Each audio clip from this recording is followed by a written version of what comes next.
पुण्यः श्लोक नलो राजा पुण्यः श्लोकाजुधिष्ठिरः पुण्यश्लोक च वैदेही पुण्यश्लोक जनार्दन धन्वन्तरि दिवोदास काशीराजस्तथास्युनो नकुलसहदेवश्च सप्तैते व्याधिनाशकः सप्तिताञ्जः स्मरे नित्यं मार्कण्डेयमधाष्टमम् जीवेत वर्षशतं रोगा मुच्यते नात्र संशय।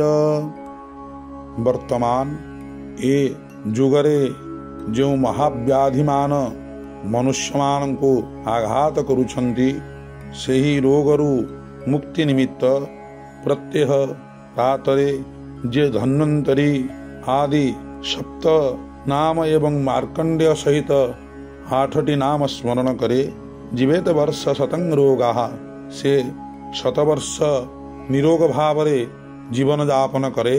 तेणु प्रत्यह प्रात समय यही नाम को उच्चारण करिवा द्वारा समस्त व्याधि नाश हुवन्ति।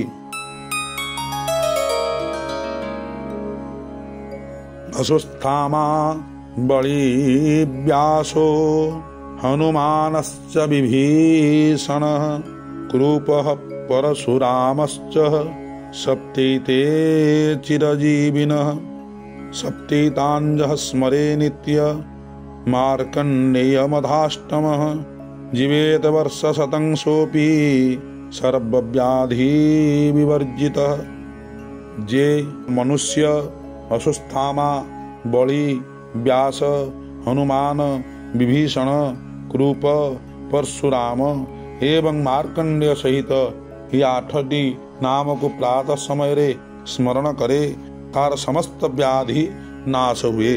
तेणु समस्ते विधिपूर्वक शौच होई यही नाम को स्मरण करिवा आवश्यक।